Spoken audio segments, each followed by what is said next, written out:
Tapi benar sebuah rencana kita untuk jadikan Jakarta semakin terdata, semakin dicinta. Jakarta semakin tertata, Jakarta semakin dicinta. Jakarta untuk semua.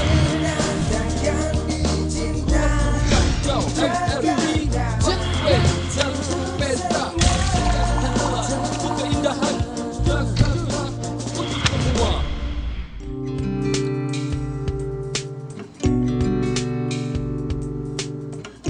Jakarta kita, kian tertata, kian dicinta.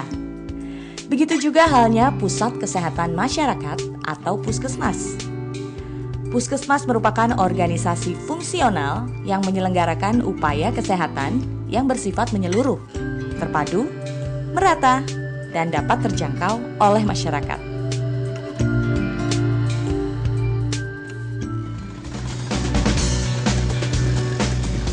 Puskesmas kerap dituduh memiliki fasilitas dan pelayanan yang kurang memadai. Kini pendapat itu sudah mulai memudar. Karena pelayanan puskesmas yang ada di Jakarta semakin berkualitas. Karena setiap puskesmas minimal memiliki 6 standar pelayanan kesehatan. Seperti antara lain promosi kesehatan, klinik ibu dan anak, pencegahan penyakit menular, penanggulangan gizi masyarakat, dan pengobatan dasar. Selamat siang Mas, saya mau ke Dokter Silvi di lantai 4. Saya langsung ke atas ya, kasih. Tapi benar sebuah rencana kita untuk jadikan Jakarta. Nah, di Puskesmas Tambora, Jakarta Barat sudah memiliki 6 standarisasi itu. Makanya saya tertarik untuk menulisnya di blog saya. Puskesmas Tambora berada di kawasan Jakarta Barat. Kawasan dengan jumlah penduduk terpadat di Asia. Namun kabarnya juga menjadi daerah dengan penderita DBD yang paling sedikit se-DKI. Wah, emang benar ya?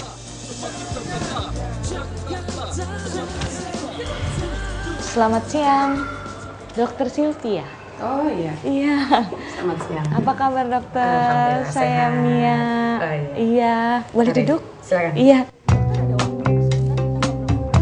Oh iya, ada waktu. Jadi saya lagi ada rapat, ya saya menyelesaikan kerjaan-kerjaan. Wah, kebetulan alhamdulillah kalau gitu. Ini saya baru pertama kali kesini, ternyata puskesmasnya besar juga ya, Dok ya. Alhamdulillah. Bersih juga. Iya. Saya sempat buka internet. Iya. Saya browsing, terus saya juga sempat cari informasi tentang Puskesmas Tambora ini. Oke. Saya dapat informasi dari internet itu kalau katanya angka pasien DBD ini paling kecil di sini ya, Dok ya. Iya. Bisa dijelaskan nggak, Dok? Ya, betul itu Bu ya. Jadi hitungan kecilnya itu karena dibanding dengan jumlah penduduk. Ya, Oh, gitu. kebetulan wilayah Tambora ini penduduknya itu terpadat se-Asia. Jadi Terpadat se-Asia. betul, ya berjumlah 377.101 jiwa. Nah kita tahun 2010 itu 49. Tahun 2010. Nah, 2011 ini menurun lagi ya sampai Juli ini kita Angkanya ada 19 makin turun. turun. Nah, seperti itu. dokter sepertinya nih pertanyaan tentang DBD-nya sudah cukup. Saya lebih penasaran lagi karena tadi saya kan naik lift juga, saya lihat-lihat. Sepertinya ruang ada perawatannya juga, pemeriksaan juga cukup bersih. Saya pengen lihat dong Dok, kalau dokter ada boleh, waktu boleh, anterin monggo. saya lihat-lihat, boleh? Ayo. Iya, mari. Yuk. Mari. Hanya global belaka, tapi benar sebuah rencana kita untuk jadikan Jakarta semakin terdata. Puskesmas berada di bawah supervisi Dinas Kesehatan. Sebagai unit pelaksana teknis kesehatan, Puskesmas dituntut untuk memberikan pelayanan kesehatan dan Puskesmas Tambora ini berperan penting dalam menjaga dan menjauhkan warga di kawasan Tambora dari wabah penyakit. Salah satunya adalah penyakit mata. Ini ruang polimata. Masuk boleh? Ya, nggak apa-apa. Dok. Ya. Ya, selamat pagi Dokter Santi. Halo, Dokter. Ya. Jadi pasien kita di sini ya, alhamdulillah ya banyak yang bisa mengakses puskes ini. Jadi pasien bukan hanya dari Tambora aja Bu, ya dari luar Tambora. Jadi di DKI, bahkan luar DKI. Banyak yang kesini berobat. Ya, dari luar DKI itu dari Kenapa? Kalimantan gitu. Oh ya? Ya, Kenapa? dari Jawa. Oke, kita tanya pasien di sini. Ibu pasien di sini? Iya. Kenapa berobatnya ke sini, Bu? Bagus di sini. Udah banyak saya dari mertua saya, ibu saya, semua saudara saya operasi di sini berjalan dengan baik. Operasi apa? Katarak juga. Katarak. Kalau Ibu apa yang diderita? Ini ibu kayaknya mata agak ini gitu, burem ngeliat. Buram. Memang biayanya murah berdasarkan yang keluarga Ibu sudah pernah berobat di sini. Iya. Berapa biayanya biasanya, Bu? Waktu apa orang tua saya 3,5. 350. Maksudnya katarak 3.500.000. Oh, 3.500.000. Itu perawatannya sampai Iya, sembuh, sampai selesai. Iya. Termasuk murah ya? Iya. Oh, makanya. ya udah Ibu biar cepat sembuh ya, Bu ya. Iya, Mudah-mudahan ya. Iya. Selain pengobatan untuk mata, umumnya puskesmas juga menerima pasien persalinan. Bahkan untuk pasien yang kurang mampu, disediakan fasilitas jam persal atau jaminan persalinan. Ramai sekali. Padat gitu kan. Jadi kita di sini tempat pendaftaran sekaligus kasirnya kan. Oh, Jadi, ini ya, sebentar saya baca. Ini dari Gaki, keluarga Ya, miskin bisa, bisa. ada yang punya akses bisa, Bisa, jam jam sostek, sostek, ya. KS dari sekolah, Iya, sekolah. lalu Terus juga penyakit untuk TBC. TBC, Kemudian HIV VCT. AIDS juga ada ya, Ada, Dok, ya? ya. Biasanya berapa biayanya? 2.000. 2.000 Ya, aja? 2.000, Oke, ya. sekali datang kita bikin kartu 2.000. Ya. Lalu untuk selanjutnya Ya setiap datang 2.000. Oh, Ya. oke, gitu. Jam persal diperuntukkan bagi ibu-ibu di masa kehamilan sampai melahirkan. Syarat jam persal cukup mudah. Hanya menunjukkan KTP dan buku kesehatan ibu dan anak.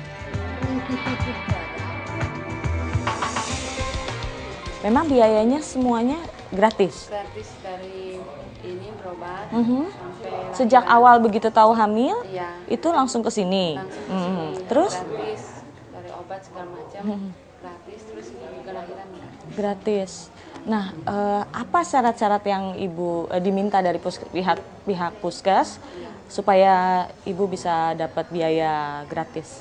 Cuman syaratnya kartu kakak, surat nikah, KTP, udah gitu doang. Itu doang. Iya. Gampang sekali ya. Iya. Yang saya tadi hampir lupa. Nah, itu Iya. akte gratis itu boleh dijelaskan juga nggak, Dok? Ya, itu langsung. Jadi begitu tadi malam ya. Nah, pagi ini sudah mulai berproses. Itu pulang, ibu sudah langsung dapat. Kemudian namanya juga udah disiapkan ya, namanya. Kemudian kita berikan akte gratis. Yang mana ini kita bekerja sama dengan Dukcapil. Ya, Apa jadi itu? sistemnya pendudukan dan pencatatan sipil. Oh, oke. Ya. Jadi saat ini jam persal dapat diperoleh di setiap puskesmas. Tapi jangan mentang-mentang ada jam persal jadi punya anak terus ya, Bu ya. Ingat, 2 anak lebih baik. Program jam persal diharapkan dapat mengurangi angka kematian ibu dan bayi, serta dapat mensukseskan program keluarga berencana. Sebab peserta jam persal harus menjadi peserta KB setelah masa nifas selesai. Umumnya, puskesmas di Jakarta telah melaksanakan pelayanan pengobatan dengan metode metadon. Metadon adalah sejenis sintetik opioid yang secara medis digunakan sebagai pereda nyeri. Nah, terus kalau puskesmas atau puskes itu kan sebenarnya hanya ya dibilang penanggulangannya itu hanya penanggulangan awal mungkin ya, Dok ya. Nah, untuk kalau misalnya dengan kasus yang lebih berat biasanya dibawanya kemana, Dok, untuk warga daerah di sini? Oh ya, kita kan punya rumah sakit rujukan ya, kita RSUD ya. RSUD? Ya, rumah sakit umum daerah itu Cengkareng. Cengkareng yang terdekat di sini. Jadi pasien-pasien Ya. pasien-pasien yang dengan kasus lebih berat mereka Ya, dirujuk kita untuk. rujuk ke Cengkareng. Ya. Oke, dokter, terima kasih Terima banyak. kasih, Selamat sama-sama. bertugas ya. Terima kasih. Oke, saya berpisah di sini ya. Ya, mari, Dok, pamit. silakan. Keindahan Jakarta untuk semua. Silakan pada datang, aneh bawa obat dari seberang nih ya. Harga paling murah nomor 2 seluruh dunia, cukup dengan 10.000. Mas yang paling murah apaan sih, Bang? Emang ada yang paling murah? Cari layanan kesehatan termurah, datang aja ke puskesmas. Dokternya berpengalaman, klinik lengkap, bisa bersalin dan rawat inap. Tuh, ada yang lebih murah kan? 3.000, 3.000. Yang pasti tarifnya termurah di dunia. Jangan ragu, ayo ke Puskesmas. Keindahan Jakarta untuk semua. Tapi benar sebuah rencana kita untuk jadikan Jakarta semakin terbatas, semakin indah. Setelah mendapat informasi dari Dr. Silvi, saya lalu bergegas menuju ke RSUD terdekat.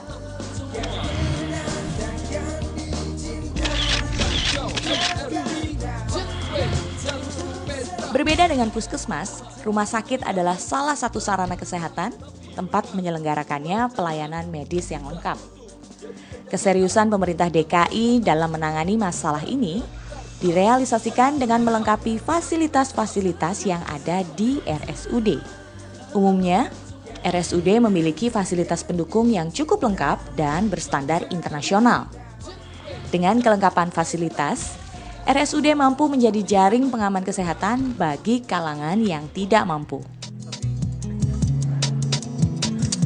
Saya akan bertemu dengan Kepala Pelaksana Harian RSUD Cengkareng, yaitu Dr. Budiman.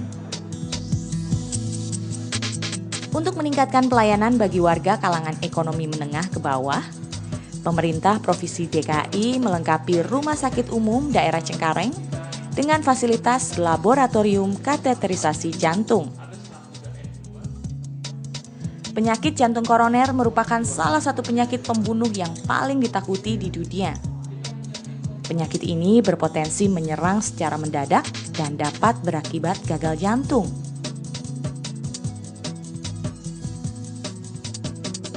Mengenai masalah keamanan serta kualitas alat, sudah tidak perlu diragukan lagi.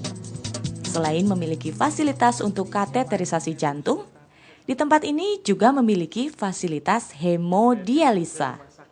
Tapi dia menggantikan. Ya, kita coba lihat dalamnya. Halo, selamat sore. Silakan.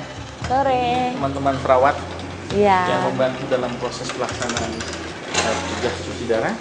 Di sini kita punya berjalan 20 mesin. Daftar nama-nama pasien yang setiap hari melakukan tugas cuci darah. Ya. Ini hari-harinya dan ini adalah nomor-nomor mesin. Jadi setiap hari teman atau pasien-pasien ini yang dilakukan pencucian darah di rumah sakit. Kita sampai saat ini punya 20 mesin. Ruangan pun didesain dengan lebih nyaman dengan menggunakan air conditioner yang berjalan terus. Jadi pasien walaupun tidur 6-8 jam, pasien tidak mengalami keluhan, tetap nyaman. Pasien juga bisa biasanya dapat snack yang diberikan, ada minuman dan kue. Sudah termasuk di situ diberikan. Bergetar? Iya. Karena itu adalah aliran balik darahnya sehingga ini berasa bergetar. Terus seperti ini namanya tindakan semino. Jadi pembuluh darah yang diambil ditanamkan di sini, bentuknya lebih lebar. Yang dipakai adalah untuk mengambil darah, menyedot darah dalam tubuh dan membalikan darahnya. Jadi darah itu diambil, diproses. Ini adalah pengganti ginjal, dialisernya. Ya, alat ini mesinnya bergerak. Ini sistemnya adalah fully automatic sensor. Jadi ginjal buatan ini yang menyaring seluruh kelainan karena ginjal tidak berfungsi, racun-racunnya dipindahkan kemari prosesnya. Saat ini Pemda DKI mendukung full sekali kegiatan ini. Jadi seluruh kegiatan itu pembiayaan itu dibiayai oleh Pemda DKI untuk penduduk DKI. Jadi pasien-pasien ini hanya mengurus surat-suratnya itu, jadi pembiayaan cuci darahnya itu dijamin oleh Pemda DKI. Surat-surat. Ya, Bapak pakai SKTM atau udah gakin? Tapi benar sebuah rencana kita untuk jadikan Mungkin nggak ada biaya. Udah Jadi pulih. Bapak sama sekali nggak mengeluarkan biaya apapun. Tinggal ngurus surat-surat aja. Surat-suratnya ya Ya. mungkin keluarga yang urus. Bapak di sini dikasih pengobatan, Ya, biar betul. nyaman, biar tenang, biar Tidak. cepat sembuh ya Pak ya.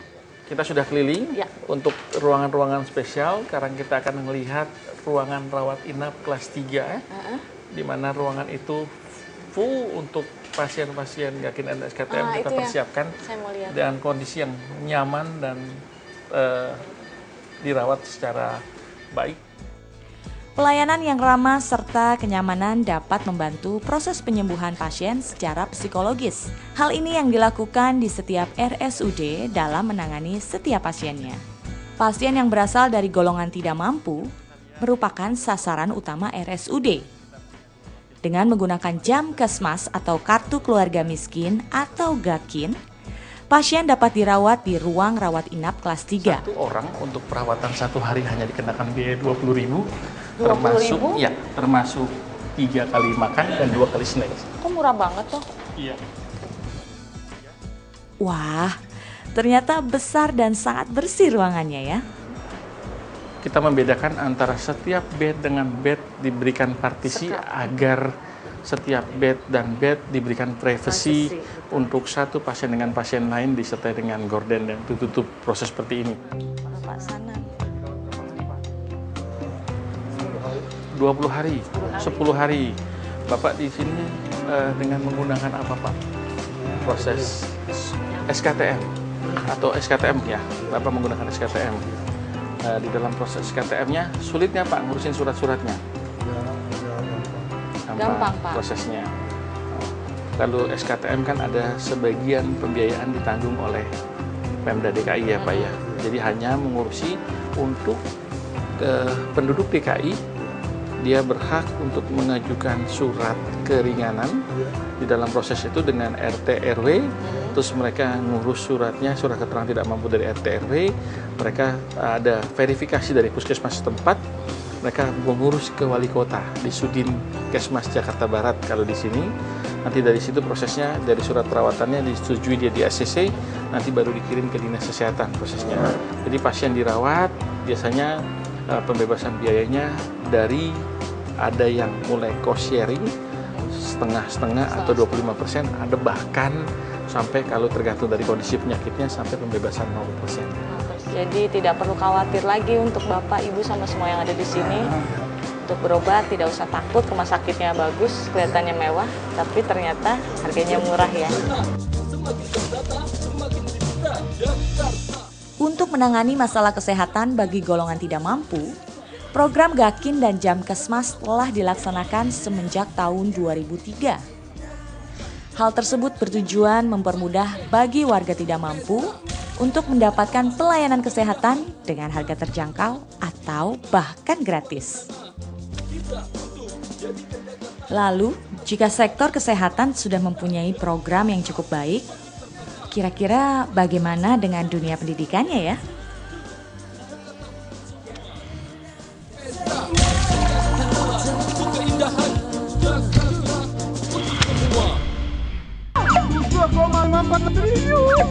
triliun. Ya. Wow. Apa? 7,54 triliun. Bang. 7,54 triliun. Hah? 7,54 triliun. 7,54 triliun. Pemerintah mengalokasikan 7,54 triliun di sektor pendidikan untuk mewujudkan Jakarta yang lebih baik.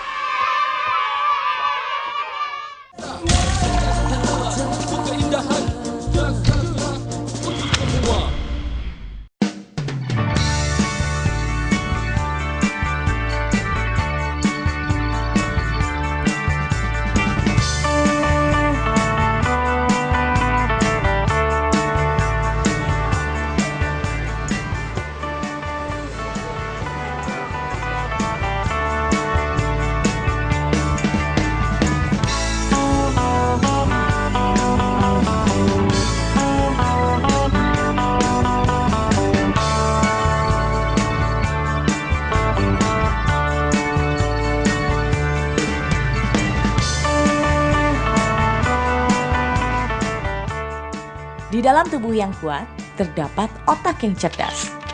Selain menyediakan layanan kesehatan bagi warganya, Pemprov DKI juga menjamin pendidikan seluruh warga di usia sekolah.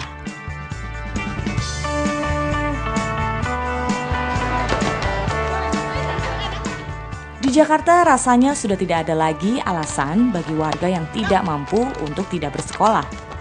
Karena dana operasional pendidikan atau BOP dan bantuan operasional sekolah atau BOS sudah mulai tersebar merata di kalangan sekolah negeri. bahkan sampai rintisan sekolah bertaraf internasional atau biasa disebut dengan RSBI.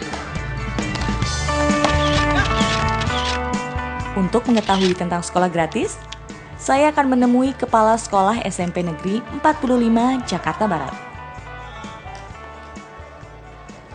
Selamat pagi. Selamat pagi. Dengan Ibu Sri. Iya, betul. Ibu Sri, apa kabar? Baik, baik. Ya, Saya Nia. baik. Ya. Ibu ada waktu kita ngobrol-ngobrol sebentar ya, Bu? Boleh, boleh. Ya, Ibu. Saya ini penasaran sama yang namanya sekolah gratis. Katanya Ya. pemerintah mencanangkan program sekolah gratis, Bu. Itu memang benar ada, Bu, ya? Ya, betul. Memang pemerintah mencanangkan sekolah gratis bagi pendidikan dasar, yaitu SD dan SMP. Hanya SD dan SMP, SMP. ya? Ibu ajak saya jalan-jalan ya, Oke, lihat sekolah oke. Ibu boleh Yuk, ya? yuk. Ayo. Ya. Nanti saya foto-foto boleh juga ya, Bu? Ya? Anak-anak adalah merupakan generasi penerus bangsa. Berdasarkan data Badan Pusat Statistik, dari 238 juta jiwa penduduk Indonesia, 41 juta jiwanya adalah merupakan penduduk miskin. Tapi jangan khawatir, karena saat ini pemerintah sudah menjalankan program sekolah gratis. Minta dijelaskan sedikit dong, Bu, tentang BOP itu sendiri. Penerapannya di sekolah ini seperti apa, Bu? Kegunaannya tentunya untuk operasional sekolah. Ya. Salah satu diantaranya adalah untuk pembelian ATK, terus untuk bahan ajar, ya, terus juga untuk sarana prasarana. Sebuah rencana kita untuk jadikan Jakarta semakin terdata, semakin terbuka. Jakarta semakin tertata. Lalu selain BOP ada apa? Ada selain BOP kita juga terima BOS ya. BOS itu apa? Bantuan Operasional Sekolah. Yang mana itu dari APBN. 18 ya, Bu, ya?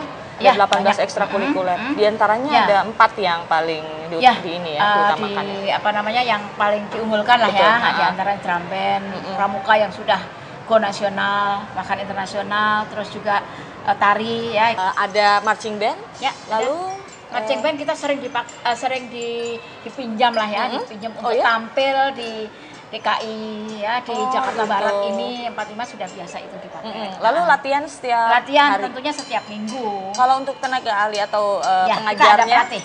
didatangkan Kita ada dulu dari pelatih luar. yang ekspor ya, pelatih yang ekspor, semuanya juga ada pelatih yang ekspor. Kalau dari untuk luar. bela Di dirinya antaranya ya sendiri? itu bela diri juga begitu sama. Prestasinya udah apa aja? Prestasi ya alhamdulillah DKI sudah masuk lah pokoknya. Oke. Provinsi udah masuk lah. Gitu. Kita udah ngebahas soal ekstrakurikuler nih, Bu. Saya juga pengen ketemu sama anak yang tadi Ibu bilang kan kalau RSBI juga menyediakan beasiswa untuk atau gratis ya, Bu, ya, untuk yang kurang mampu. Saya bisa ketemu sama anak, Boleh, Bu? boleh. Boleh. Yuk, kita di kelasnya aja. Boleh, Ibu antar Ayo. saya ya? Ya, ya. Naiknya kemana, Bu? Lewat sini aja.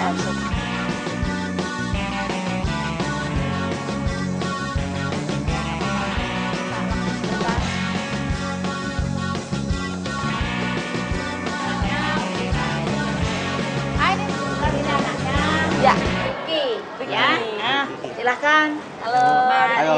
Ya, silahkan ngobrol. Saya tinggal.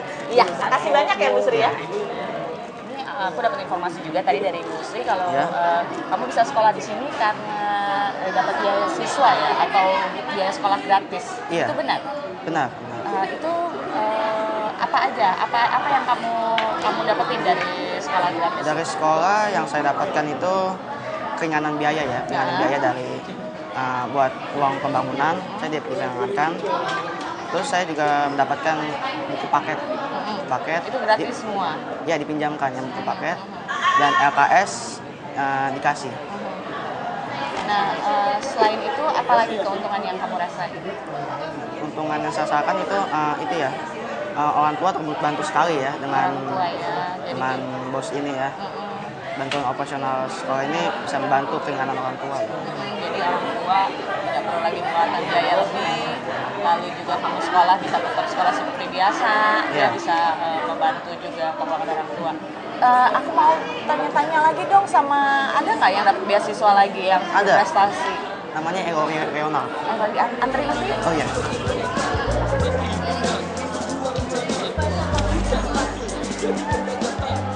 Yang mana? Oh, Elori. Ya? Iya, halo aku Nia. Ricky, makasih ya. Lori ngobrol sebentar dong, boleh nggak? Ini lagi baca apa? Baca buku saja. Ya, oke. Lori, aku dapat informasi tadi dari Ricky. Katanya kamu juga salah satu yang terima beasiswa ya di sini ya. Itu gratis sekolahnya? 50%. 50% biayanya? Itu biaya dari apa? Dari donasi. Dari donasi orang tua atau gimana? Dari dana donasi orang tua. Oh gitu, jadi yang harusnya kamu 100% bayarnya full, tapi jadi hanya bayar 50%. Itu karena apa ya? Karena aku pernah menang di Korea. Apa? Untuk lomba sains ilmu pengetahuan. Terus pernah di lomba bahasa Inggris di DKI Jakarta sama lomba bahasa Inggris di Jakarta Barat. Kamu dapat apa lagi? Dapat apa lagi yang sekolah berikan untuk kamu selain hanya itu? Biasanya kan kalau lomba nasional terus dipilih lagi satu sekolah, tapi langsung ya kamu ikut aja lomba nasional gitu. Oh gitu, jadi nggak usah nggak usah ada tes lagi, kamu udah bisa langsung. Ya udah, Lori, terima kasih banyak. Nanti kita ngobrol-ngobrol lagi ya. Makasih ya. Bukan belaka, tapi benar sebuah rencana kita. Adanya dana bantuan operasional pendidikan bagi siswa yang kurang mampu membuat siswa seperti Ricky ini dapat terus bersekolah. Dengan tenaga pengajar yang berkualitas serta adanya fasilitas yang mendukung, diharapkan mampu menumbuhkan generasi yang dapat membawa harum nama bangsa.